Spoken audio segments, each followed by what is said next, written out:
ओम श्री वेद पुरुषाय नमः।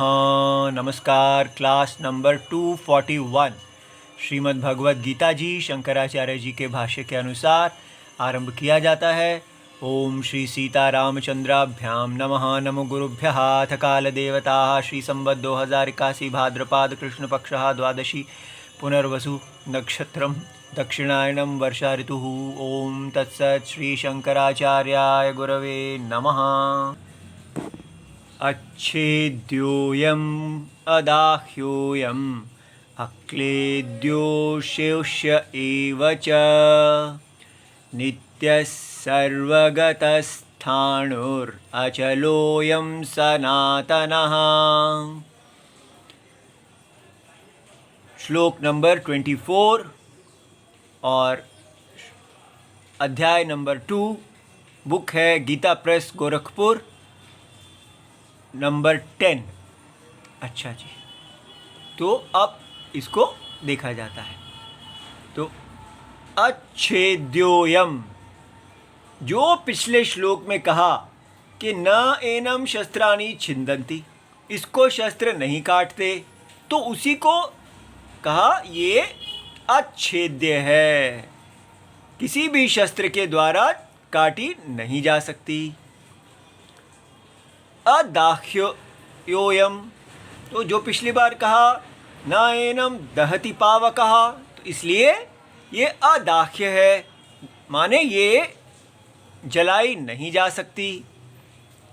अक्लेद्योयम, अक्लेद्य अर्थात इसको गलाया नहीं जा सकता जल के द्वारा।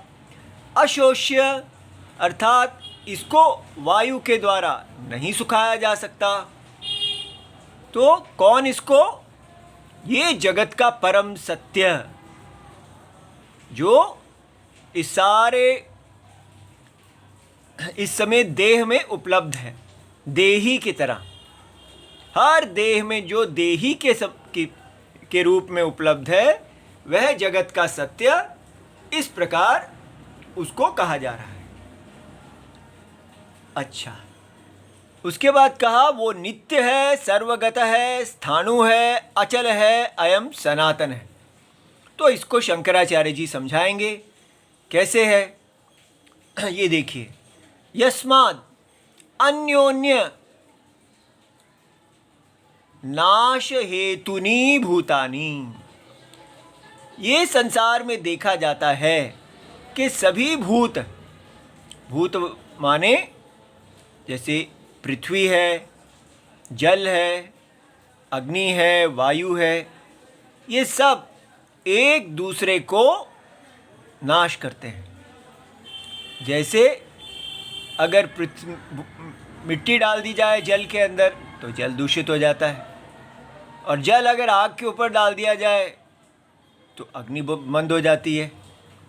इस प्रकार कहा कि अन्योन्य, एक दूसरे को नाश करने वाले ये भूत देखे जाते हैं। लेकिन एनम आत्मानम, इस देही, ये देह जो इन भूतों का बना हुआ है, लेकिन उसमें जो देही है उसको ये नाशयितुम न उत्सहन्ते, ये उसका नाश नहीं कर सकते हैं। इसीलिए कहा गया कि तस्मात् नित्यः, इसलिए हम आत्मा को नित्य कहते हैं कि संसार में ये पंच महाभूत ही हैं जो नाश कर सकते हैं, क्योंकि पूरा संसार पंच महाभूतों का है। तो अगर पंच महाभूत ही आत्मा का नाश नहीं कर सकते, तो आत्मा किसी के द्वारा भी नाश नहीं की जा सकती। इसलिए आत्मा नित्य है। तो यहां जो कहा अच्छेद्य, ऐसा कहने पर हमें क्या दिखना चाहिए? अगर हम इसको केवल कहें कि ठीक है हम भगवत गीता का श्लोक कर रहे हैं, नहीं, हम भगवत गीता जी का श्लोक नहीं कर रहे, हम भगवत गीता जी जो दिखाना चाह रही हैं उसको देखने के लिए यहाँ आए हैं, ना कि अपना स्कॉलरशिप बढ़ाने के लिए। जब भगवत गीता जी कहते हैं अच्छेद्य, इसको काटा नहीं जा सकता, तो सुनने वाले को दिखना चाहिए कि ये देही आत्मा जो चेतन रूप है, अस्तित्व रूप है, इस चेतना का, इस अस्तित्व का कभी नाश नहीं होता। ठीक है, क्यों नाश नहीं होता? क्योंकि अस्तित्व जो है वो सत्यम है। ये बहुत ही अजीब चीज़ है। हम हमेशा सोचते हैं कि अस्तित्व किसी नाम रूप का विशेषण होता है, लेकिन अस्तित्व और चेतना नाम रूप के विशेषण नहीं है, नाम रूप के सत्य हैं। यही समझना है। तो नाम रूप छेद्य हैं, दाह्य हैं, जलाए जा सकते हैं, गलाए जा सकते हैं और सुखाए जा सकते हैं, किंतु नाम रूप का जो सत्य है, शुद्ध अस्तित्वम, उस अस्तित्वम को जलाया गलाया इत्यादि नहीं जा सकता। तो इसको बार बार इसके सत्य को देखने के लिए हमें स्वप्न को देखना चाहिए। कैसे स्वप्न में नाम रूप अर्थात शरीर जो हैं वो कटते हैं, जलते हैं, सूखते हैं इत्यादि, लेकिन उनकी जो आत्मा है, पूरे स्वप्न को धारण करने वाली, स्वप्न के समष्टि व्यष्टि शरीर को धारण करने वाली आत्मा नित्य है। वो कभी भी उसका विकार नहीं होता। ठीक है, तो इसीलिए भगवान ने कहा तस्मात् नित्यः, और नित्य होने के कारण सर्वगतः। क्योंकि अगर वो उसकी सीमा है आत्मा की, ठीक है, जिस चीज की सीमा होती है, इसका मतलब उसका आकार है, और अगर आकार है तो आकार जो है हमने देखा वो तो कटता है। ठीक है, आकार को काटा जा सकता है।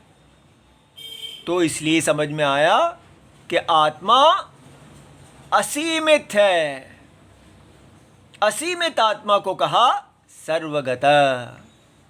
ठीक है, तो हम कहते हैं अच्छा, अगर आप ऐसा कहते हैं कि हम सर्वगत आत्मा हैं, तो हमें क्यों नहीं पता चलता कि दूसरे के दिमाग में क्या हो रहा है? हम केवल अपने ही दिमाग को क्यों नहीं जानते हैं? क्योंकि हम तो सबकी आत्मा हैं, तो हमें तो पता चलना चाहिए सारी दुनिया के हर शरीर में क्या क्या हो रहा है, वो सब हमको पता होना चाहिए। तभी हम मानेंगे कि कैसे ये आत्मा सर्वगत है। तो इसका समझना है कि आत्मा सर्वगत है, किंतु वो आत्मा अविद्या काल में एक ऐसा शरीर धारण करती है। ठीक है, कौन सा ये शरीर है? असीमित और सीमित। वो दो शरीर धारण करती है। असीमित शरीर के अंदर ही सारी सीमित शरीर कल्पना है। तो ये जो आत्मा का असीमित शरीर है,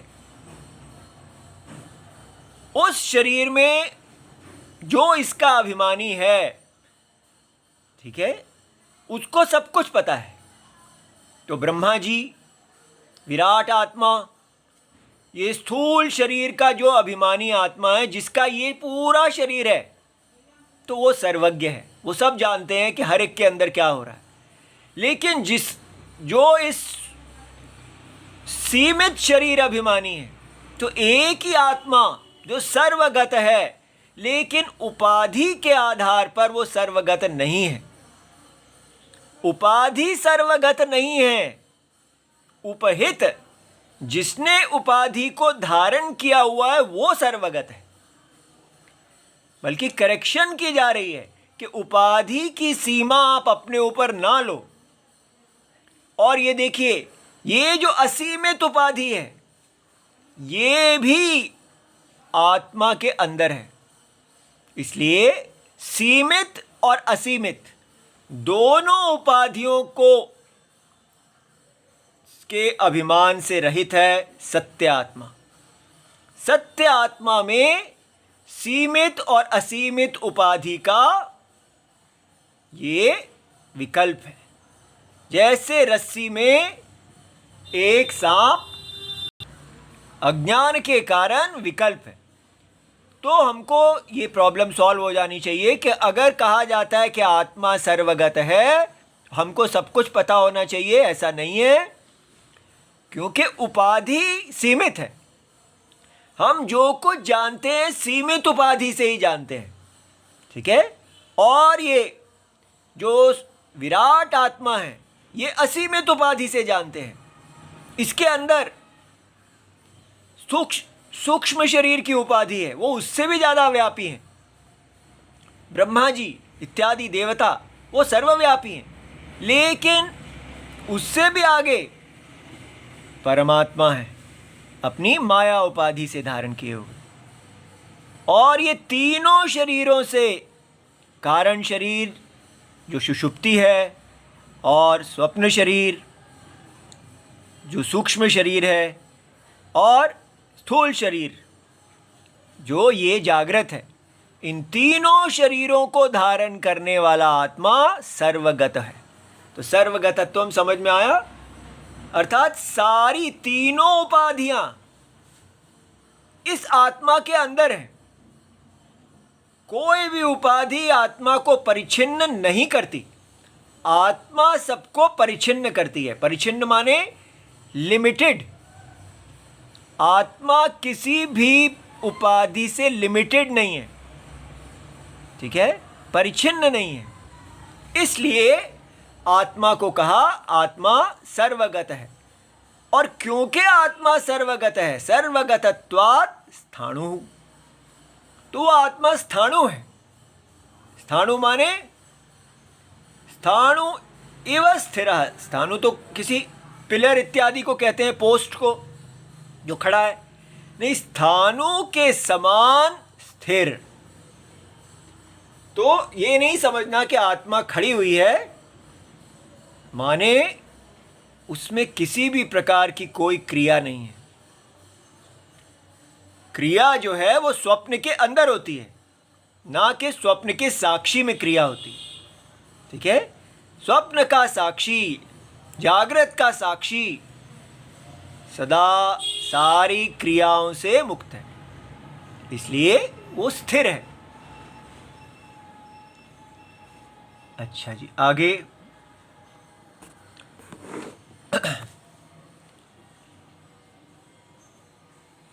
स्थिरत्वात्, स्थिर होने से क्या है, अचल है। तो अयम आत्मा, क्योंकि अचल माने वो चलता नहीं है, तो ये सारे शब्द जो हैं ये वास्तव में शरीर चल होता है, शरीर अस्थिर होता है, वो सारे जो आत्मा के ऊपर शरीर के गुण हैं उनको दूर किया जा रहा है। अयम आत्मा सनातनः, तो सनातन माने चिरंतनः, पुराना। पुराना माने काल के अंदर नहीं, न कारणात् कुतश्चित निष्पन्नः, माने किसी भी कारण के द्वारा इसको बनाया नहीं गया। ये कॉजेशन, कार्य कारण भाव से नहीं बना, ये सत्यम है। इसके अंदर कार्य कारण भाव की कल्पना होती है। जैसे स्वप्न के अंदर हम देखते हैं कि एक गाय का बछड़ा पैदा होता है, लेकिन जो स्वप्न की आत्मा है वो पैदा नहीं होती। उस आत्मा के अंदर जन्म और मृत्यु देखी जाती है, किंतु वो आत्मा सनातन है, सदा नूतन है, सदा रहने वाली है। अब इतने पे शंकराचार्य जी कहते हैं कि जी आप बोर हो रहे होंगे, आपको एक दोष लग रहा होगा। कौन सा दोष? उसको बोलते हैं पौनरुक्त्यम, कि एक ही चीज को आप बार बार क्यों कह रहे हैं? तो कहते हैं न एतेषाम श्लोकानाम पौनरुक्त्यम चोदनीयम। आपको इन श्लोकों का पुनरुक्ति का दोष नहीं कहना चाहिए। क्यों? ये सब बातें तो पिछले श्लोकों में कही जा चुकी हैं, फिर क्यों नहीं कहना चाहिए? यत् एकेन एव श्लोकेन आत्मनः नित्यत्वम अविकारित्वम, एक ही श्लोक के द्वारा आत्मा का अविकारी होना, कोई विकार से रहित, षड्भाव विकार हमने देखे। अविक्रियत्वम च उक्तम, कौन सा श्लोक है? न जायते म्रियते वा इत्यादि। इस तरह के जो श्लोक है, एक ही श्लोक से आपने ये बात कह दी। तत्र यद एव आत्म विषयम किंचित उच्यते, वहां जो आत्मा के विषय में कुछ कहा गया है, तत् एतस्मात् श्लोक अर्थात न अतिरिच्यते। तो इस श्लोक में जो कहा जा रहा है वो कोई एक्स्ट्रा तो है नहीं, ठीक है? जो कहा गया वो उसी श्लोक के अर्थ को आप अधिक वही कह रहे हैं। इस श्लोक में आप कोई नई चीज नहीं कह रहे। किंचित शब्दतः, और कुछ तो आप शब्दों को भी रिपीट कर रहे हैं जो पहले हो चुके हैं। तो शब्दतः पुनरुक्तम, किंचित अर्थतः, कुछ चीजें हैं जो अर्थ को दोबारा दोबारा कहा जा रहा है, कहीं शब्द को दोबारा कहा जा रहा है, तो ये तो दोष है। अब भगवान बताते हैं कि ये दोष कैसे नहीं है। वो कहते हैं दुर्बोधत्वात्, क्योंकि ये आत्मा दुर्बोध है, इसका ज्ञान सरलता से नहीं होता है। आत्मवस्तुनः, आत्मवस्तु दुर्बोध होने के कारण पुनः पुनः प्रसंगम आपाद्य, उसका कोई ना कोई उपाय से उसको सामने रख के शब्दांतरेण, अन्य अन्य शब्दों के द्वारा तदेव वक्तुम निरूपयति, उसी को कहने के लिए तदेव वस्तु निरूपय, उसी वस्तु को कहते हैं। कौन? भगवान वासुदेव। ये भगवान वासुदेव कृष्ण जी गुरु जी हैं, वो कह रहे हैं। तो वो क्यों अर्जुन को बार बार कह रहे हैं? क्योंकि वो जानते हैं कि ये विषय दुर्बोध है, कठिनाई से जानने वाला है। कथम नु नाम संसारी नाम, ये जो संसारी आत्मा इस समय आप जो अपने आप को संसारी देख रहे हैं, बार बार जन्म ले रहे हैं, बार बार मरना, ऐसे संसारी आत्माओं के लिए अव्यक्तम तत्वम, वो तत्व जो छुपा हुआ है, बुद्धि गोचरताम आपन्नम सत, वो बुद्धि को समझ में आ जाए और जिसके कारण संसार निवृत्तये स्यात् इति, जिससे उनका संसार से पुनरपि जननम पुनरपि मरणम से निवृत्ति हो जाए। ठीक है? तो ये बात समझ में आ रही है कि ये सारा शास्त्र का उद्देश्य संसार निवृत्ति है। ठीक है? अब ये देखिए, जितना हमने बात किया उसका क्या फल होना चाहिए? उसका ये फल होना चाहिए कि हमारी धर्म की परिभाषा ठीक हो जानी चाहिए।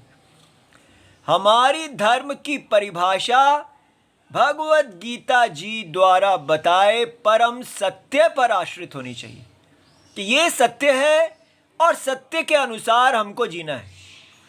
तो हम देखते हैं कि हमारे पास धर्म की कौन कौन सी परिभाषाएं उपलब्ध हैं। एक तो है रिलीजन की परिभाषा। रिलीजन कहते हैं कौम वृद्धि करो, बस जो चीज कौम की वृद्धि के लिए ठीक है वही धर्म है। इसलिए किसी को मारना, काटना इत्यादि, लूटना, किसी की बेटियां उठाना, कुछ भी करना हो जिससे हमारी कौम की वृद्धि होती है, वो धर्म है। तो इस धर्म के कारण तो एक रावण जो है वो और भी बुरा रावण हो जाता है। इसलिए रिलीजन की जो धर्म की परिभाषा है कौम वृद्धि, ये तो बहुत ही खतरनाक सत्यानाशी परिभाषा है, पूरी तरह मानव का नाश करने वाली, रावणता को दूर करने वाली नहीं, रावणता को बढ़ाने वाली। अच्छा, और कौन सी परिभाषा है? जो नास्तिक साइंस है, जो वेस्टर्न साइंस है, उसकी परिभाषा है इंटेलिजेंट मिल्किंग, अर्थात सोच समझ के आप भोग की वृद्धि करो। जीवन में मनुष्यों को ऐसे जीना चाहिए कि वो अपने रिसोर्सेज को इंटेलिजेंटली मिल्क करे, ठीक है, इतना ना ज़्यादा उसमें से निकाल ले कि वो मर जाए। अपनी भोग की सप्लाई, सस्टेन डेवलपमेंट, आपकी डेवलपमेंट जो है इतनी होनी चाहिए कि वो अपने आप को फिर से बना ले। तो ये साइंस हमको समझाती है कि कैसे आप अपनी भोग वृद्धि की जो सप्लाई लाइन है उसको बना के रखेंगे। आपकी भोग की सप्लाई लाइन नहीं टूटेगी, ऐसे जियो, लॉज के अनुसार जियो, ठीक है। तो ये जो इंटेलिजेंट मिल्किंग है, इसका उद्देश्य है कि एक बैड रावण, एक सामान्य रावण को गुड रावण बना दिया जाए, ठीक है। कैसे? क्योंकि उसको जो लॉज इत्यादि बताए हैं कि भाई ऐसा अगर आप अपनी पत्नी को ज़्यादा परेशान करेंगे वो भाग जाएगी, आग अगर अपने पति को ज़्यादा परेशान करेंगे वो भाग जाएंगे, इसलिए उतना ही परेशान करो जितनी वो सह सकती हैं, ठीक है। हर एक को आपने एक स्ट्रैटेजी के अनुसार दोहन करना है, इसलिए इस पृथ्वी को भी स्ट्रैटेजी के अनुसार रहो। लेकिन ये देखने में तो बहुत अच्छा लगता है, लेकिन है ये विनाशकारी। क्यों? क्योंकि ये संसार एक बाजार है साइंस के अकॉर्डिंगली। आज ही हमने एक जगह लिखा था, आई बाक फॉर दोज हु पे मी, मैं उनके लिए भौंकता हूँ जो मुझे वेतन देते हैं। अब बताइए ये वाक्य क्या है? ये बाजार व्यवस्था के ऊपर एक व्यंग है, ठीक है। बाजार व्यवस्था में जो आपको पैसे देता है उसी के लिए आपको भौंकना होगा, आपका मास्टर का कुत्ता बनना ही होगा, नहीं तो वो आपको पैसे नहीं देगा।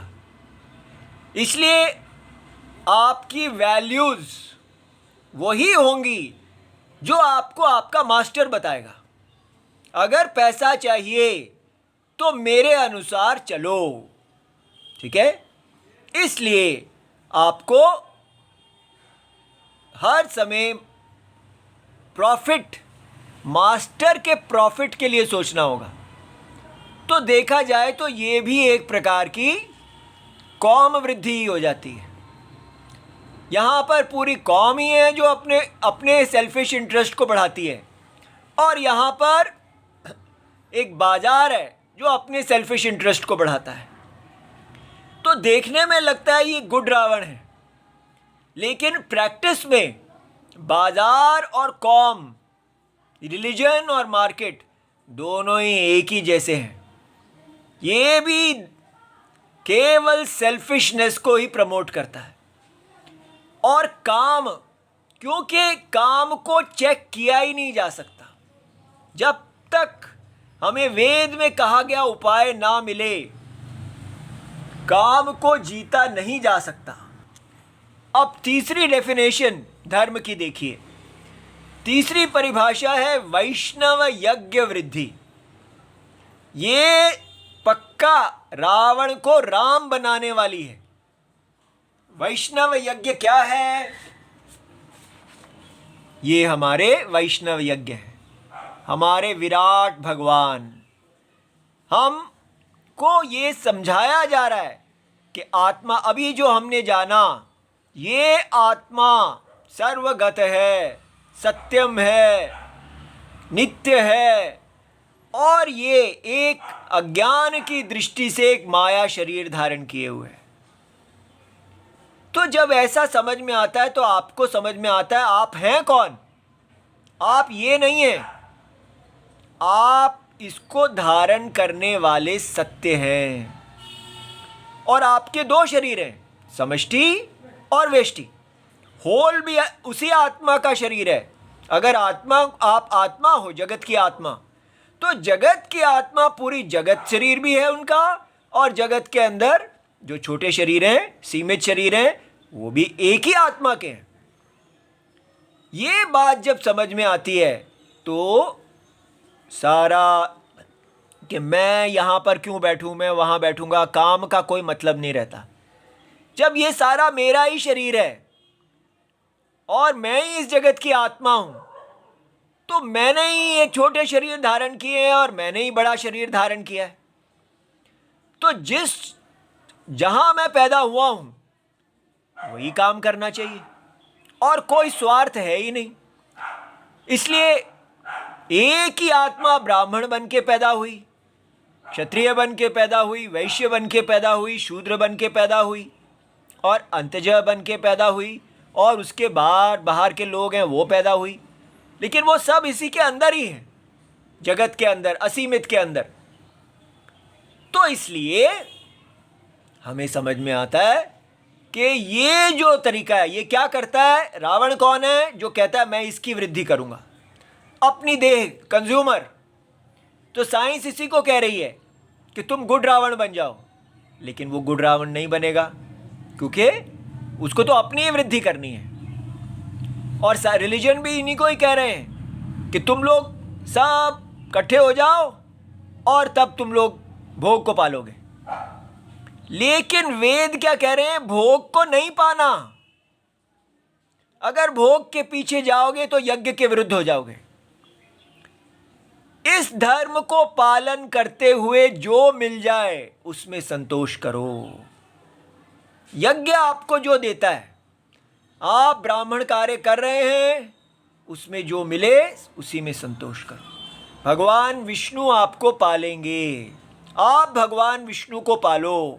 ये भगवान विष्णु आप ही हैं, आप और भगवान विष्णु अलग नहीं है, ठीक है।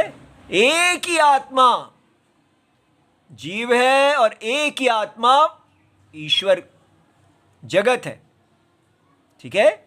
तो इसलिए ऐसा देखने पर हमें वैष्णव धर्म की वृद्धि का पता चलता है। तो इसके लिए हम क्या करना होगा? हमें काम को जीतना होगा, हमें काम के दोष को देखना होगा। देखिए, ये महाभारत जी में से ययाति जी का उपाख्यान है। कैसे ययाति जी ने उनको शाप मिला और उन्होंने कहा कि मुझे शाप मिला है कि मैं बुढ़ा हो जाऊं, और उसके कारण जो मुझे भोग करने थे इस संसार में, धर्म से, अधर्म से नहीं, वो वैदिक हैं, वो धर्म से करके भोग प्राप्ति करना चाहते थे, धर्म से अर्थ काम की प्राप्ति करना चाहते थे। वो कहते वो मैं नहीं कर पाया, ऐसे धर्म का पालन नहीं कर पाया, इसलिए मैं धर्म का पालन करना चाहता हूँ। उन्होंने अपने पुत्र से 1000 वर्ष के लिए आयु ले ली और अपना बुढ़ापा अपने पुत्र को दे दिया। तब 1000 वर्ष के बाद वो क्या कहते हैं? देखिए, न जातु काम कामानाम उपभोगेन शाम्यति हविषा कृष्णवर्त्मेण भूय एवाभिवर्धते। वो कहते हैं कभी भी न जातु, कभी भी कामानाम, कामों के उपभोग के द्वारा शांत होते हैं। हम सोचते हैं जितना हम खाएंगे हमारी काम अग्नि शांत हो जाएगी, नहीं। हविषा कृष्णमर्तमेन, जैसे अग्नि के अंदर हविष, घी डालते हैं, भूय एव अभिवर्धते। तो काम को जैसे आप जितना कामों का तर्पण करेंगे, जितना कामों का, अपनी इच्छाओं का, तृष्णा का सेवन करेंगे, उतना ज़्यादा तृष्णा बढ़ती जाएगी, ठीक है। यहाँ अग्नि के लिए कृष्ण वर्तमान शब्द प्रयोग किया है, माने वो जो अपने पीछे काला ट्रेल, काला पथ छोड़ के जाती है, सब जलाती जाती है आग, सब। तो इस तरह ये तृष्णा अग्नि जो है वो नाश ही करती जाती है, कभी भी तृष्णा खत्म नहीं होगी, ठीक है। फिर उन्होंने कहा इस पृथ्वी पर जितने भी धान, यौ, जौ, सुवर्ण, पशु, स्त्रियां हैं, वे सब एक मनुष्य के लिए भी पर्याप्त नहीं है। अतः तृष्णा का त्याग कर देना चाहिए। अब देखिए, सारी पृथ्वी भी आपको मिल जाए तो भी एक व्यक्ति भी उससे तृप्त नहीं होगा। ये काम है खोटी बुद्धि वाले लोगों के लिए, जिसका त्याग करना अत्यंत कठिन है, जो मनुष्य के बूढ़े होने पर भी स्वयं बूढ़ी नहीं होती, तथा जो एक प्राणांतक रोग है, काम को रोग कहा गया है, उस तृष्णा को त्याग देने वाले पुरुष को ही सुख मिलता है। तो तृष्णा के त्याग में सुख है। सारा जो ये डेफिनेशंस धर्म की बनाई जा रही हैं, ये यही है कि हमको कैसे ज़्यादा से ज़्यादा भोग करना है, इंटेलिजेंट मिल्किंग आदि। और यहाँ क्या है, तृष्णा को छोड़ दो, केवल धर्म का पालन करो, भगवान के यज्ञ का वृद्धि करो, तृष्णा नहीं, यज्ञ में से जो मिल जाए उसी में संतोष करो, वो ही मोक्ष मार्ग है। ठीक है। ओम नमो भगवते वासुदेवाय।